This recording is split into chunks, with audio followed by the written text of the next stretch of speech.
Et direction d'abord les États-Unis. C'est donc toute une partie du pays qui est en alerte ce soir. La côte Est se prépare au pire. Voici les dernières images. À gauche, les plages de Virginie.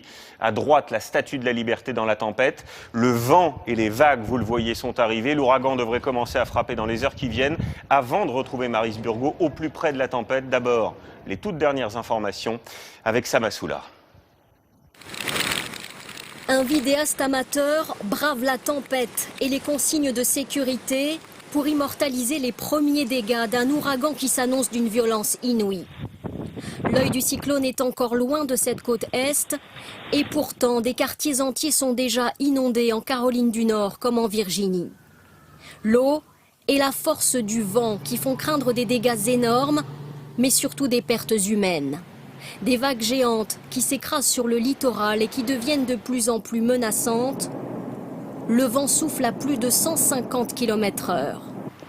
Une attente inquiète pour 60 millions d'Américains, prêts à voir passer ce que les spécialistes qualifient déjà d'ouragan sans précédent sur cette côte Est. On se prépare, ça va arriver aujourd'hui ou demain. La menace est une affaire nationale. Barack Obama, tout comme son adversaire, ont suspendu la campagne électorale. Le candidat a revêtu son costume de président de crise. Il donne des consignes à ses concitoyens. S'il vous plaît, écoutez ce que votre État ou les autorités locales vous disent. Quand ils vous disent d'évacuer, il faut évacuer. La garde nationale est en état d'alerte maximum. Ce soir, la côte Est est totalement paralysée. 11 000 vols ont été annulés. Vu de la station spatiale internationale, Sandy ressemble à une immense toile d'araignée qui va dans quelques heures se refermer sur cette côte américaine. Et selon les dernières prévisions, c'est le New Jersey qui sera donc frappé en premier, au sud de New York. C'est là précisément que se trouve l'une de nos équipes, emmenée par Maryse Burgot, images signées Laurent Desbois. C'est la route qu'il faut emprunter pour arriver jusqu'à Cape May, petite cité balnéaire sur les côtes de l'État du New Jersey. Déjà beaucoup d'eau dans des rues totalement désertes. Sous des trompes de pluie, Cape May est une ville fantôme. Les fêtes d'Halloween n'auront sans doute pas lieu cette année. Seul cet habitant a souhaité immortaliser les prémices de l'ouragan et les vagues sont déjà impressionnantes. J'étais là pour l'ouragan Irène, mais là, c'est 2 à 3 fois plus fort. Ces maisons du 19e siècle résisteront-elles à l'ouragan? Les propriétaires sont partis depuis hier soir. Plus loin, les employés d'un hôtel partent au plus pressé, plus que quelques heures avant l'arrivée de Sandy. Ici, on a pris toutes les précautions. On a distribué de la nourriture, de l'eau, des générateurs. On est prêt à toute éventualité. L'ouragan arrivera dans la nuit sur cette destination de vacances, un endroit habituellement paisible. Voilà, et on vous retrouve, Maryse, au milieu des éléments. On le voit, l'arrivée de l'ouragan est donc imminente. Oui, Julien, je ne sais pas si vous apercevez ces vagues impressionnantes derrière moi. L'ouragan n'est pas encore arrivé jusqu'ici, pourtant les vents sont déjà très très forts.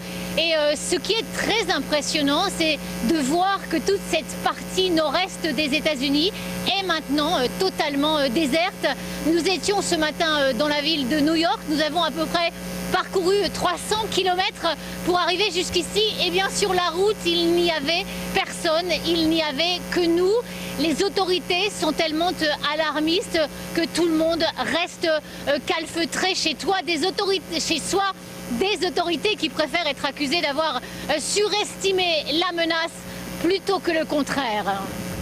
Merci Maryse, et allez bien sûr vous abriter. Liaison un peu difficile à cause bien sûr des intempéries. Et plus au nord, New York et Washington sont également en alerte. Là-bas aussi, on craint la violence des vents et la montée des eaux. Des évacuations ont eu lieu sur place. Stéphane Bretner avec Régis Massini. Au petit matin, l'eau léchait déjà le sud de Manhattan et la Statue de la Liberté trônait en plein brouillard. Dans le quartier de Battery Park, à chaque heure qui passe, l'eau monte. Et avec les marées, le vent et la pluie qui s'annoncent, il y aura des inondations dont on ne mesure pas encore l'ampleur. À part les journalistes, pratiquement personne n'a mis le pied dehors. Petit à petit, Manhattan se vide, tous les transports en commun ont été suspendus. Il reste bien une poignée de touristes à Times Square et un employé de la mairie qui prend la chose avec humour. C'est très facile de travailler dans ces conditions.